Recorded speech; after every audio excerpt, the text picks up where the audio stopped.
All right. Aswand, Cruickshank, your one and only Move Swiftly speaker, checking in for a daily Move Swiftly thought, giving your perspective on teamwork that you will not get anywhere else. According to this, it is July 22nd, 2024. And the major news is just less than 24 hours ago, the world found out that Mr. Joe Biden has officially dropped out of the presidential race. And more than likely, Kamala Harris, Vice President Kamala Harris, will be the one to pick up the ticket for the Democrat, or be the main ticket on the Democratic Party, and yada, yada, yada. And if you've been a regular consumer to my work, you know I recently came out and said, I'm voting for Donald Trump. And let's just address the question that will naturally get asked, which is, does this now change my opinion on who I'm going to be voting for? And the answer to that question is hell fucking no. In fact, it validates why I decided to vote for, why I made the decision that I'm going to be voting for Donald Trump in the first place. Not because I particularly like him, but because of everything that because first of all, as a business owner, I just trust someone as a business owner, as an author, entrepreneur, someone that is in that world.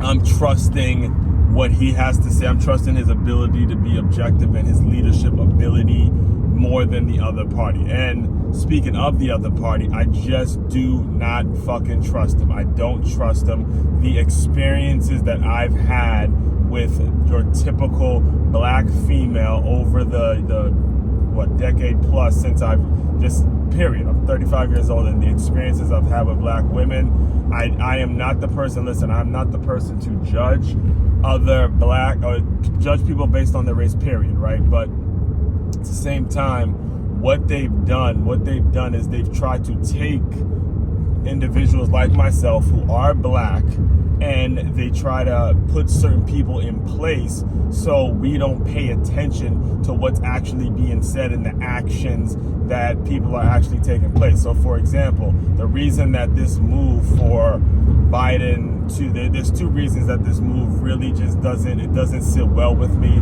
Is number one, it happens just 3 weeks after the guy just clearly something was wrong with him in the debate, and it was Kamala Harris who's on camera saying, just blatantly lying to us, saying nothing's wrong with him, he's fine, he's going to be the president, and the whole thing, right? Just swearing up and down there's nothing wrong with him. And then a couple weeks later, a week after Trump gets all this momentum and there's all this stuff going on with Trump, now all of a sudden you decide, okay, I'm going to be the one, I'm going to drop out the race, and everyone's supposed to now support Kamala Harris and all this shit, when you guys were just on fucking TV saying how Biden is fine and everything with Biden is cool. So it makes me consider the last 4 years, what the hell y'all been doing for the last 4 years? How much have you actually been lying? Yet their whole defense and their whole value proposition is how much Donald Trump is a liar, which again, I'm not denying that he has lied about multiple things.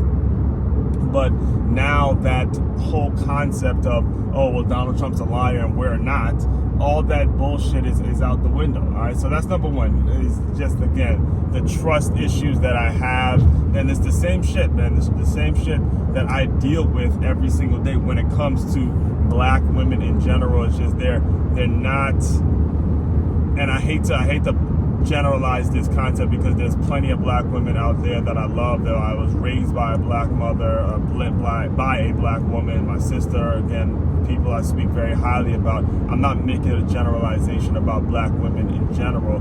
I'm just saying the lying is not a good look. And then the fact that there are already people on TV who are making this a race thing about, okay, you got to vote for Kamala because she's a black female and all that kind of stuff. That should not have anything to do with why you vote for a particular presidential candidate. You should be voting for the candidate because they're the best candidate, not because of the color of their skin, what the fuck? Sorry, this guy tried to run me over. But not because of their color of their skin, and not because of their gender, but because of their values and what they're all about. And there's already, and again, I'm not saying maybe Kamala Harris doesn't want it to be because it's about being black. But again, she's the one that's making appearances on BET talking about how, you know, I've been out here on these streets and all this other shit, perpetuating the black stereotype, which is a problem. All right, so that's number one. Again, it's just the lack of trust and the blatant lying about how Biden was actually doing, and just the way the whole thing is coming, just kind of falling apart for the whole Democratic Party. All right, now the next thing that really turns me off about him.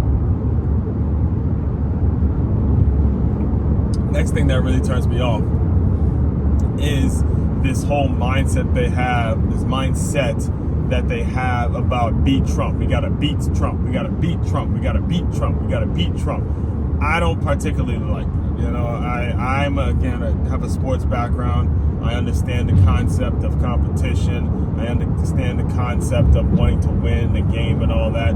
But right now you are running for the president, and the president should be more concerned with serving the American people and how they're going to serve the American people the best way. Their whole campaign should not be centered around beating another individual. Just like the championship teams I played on, you know, it was never about beating another team as much as it was about, hey, we're going to go out and do and perform our best. We're going to play our best game and do what we have to do as a team to try to do our best to win the game. The opponent is not somebody, again, the opponent is there. We know the opponent is there, but it's not so much about beating the other opponent as much as it is playing the best that we can play.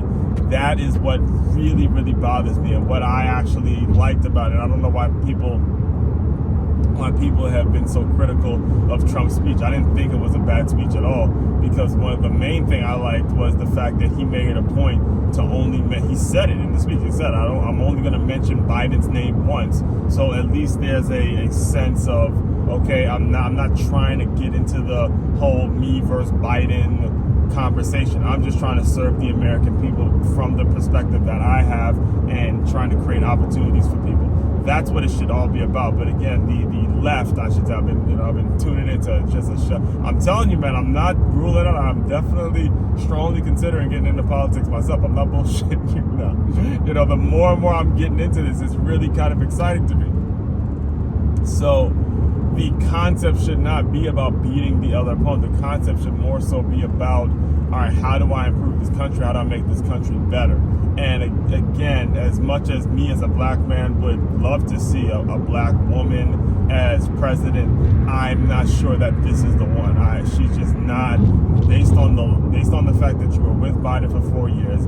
You come on camera after this debate and you lie to the people's face. You lie on camera and you tell people that he is totally fine and nothing's wrong with him. And then all of a sudden, we're supposed to believe that you have the ability to now be the actual leader. There's some just sketchy about it. There's some that if you would look beyond her race and look beyond the significance of her being a black female, being the first black female president, if you would look beyond that and really just get to know what the whole the game sort of that they're playing, the kind of the game that's going on, then you would start to say to yourself, you know what, there's some trust issues there, there's some things there that are just kind of shady, and you would take a deeper look. Again, whenever I talk politics, I'm not telling you who to vote for. I just think it's important that you just pay attention to some of the games that a lot of these politicians play, because that's what they do. You know, 4 years come by, they're going to promise you all this shit. They're going to do this for you, do that for you. They're not going to do anything for you. There's no politician that's going to do anything for you. Their day-to-day, what their focus is on serving a large group of people. They're not going to do anything for you directly. They're going to do things from a policymaker standpoint that may benefit you if you are willing to put in the work and if you're willing to do the things that you need to do for yourself. That's what any politician is going to do, regardless of the party, regardless of the person. So pay attention. The important thing is that you pay attention to how these people get into their positions, and the swindling, so to speak, and the words and the verbiage and the things that they actually are saying to get themselves in position to be voted in and voted out. That's what you got to pay attention to. And you pay attention to that, you can make an informed decision, an educated decision, and not a decision just based on skin color and gender and a bunch of shit that gets mentioned in the media, in the mainstream media, as a value proposition or as a position to get your vote. That is a mistake, and that's something that you have to be very careful of. All right. All that being said, the main website to check out to dive deeper into all my work, it's makeyourmove.com. That's MakeYamove.com. One-stop shop for your teamwork and your self-development needs. Aswand, Cruickshank, your one and only Move Swiftly speaker, checking out. You guys continue to move swiftly. We will talk more soon.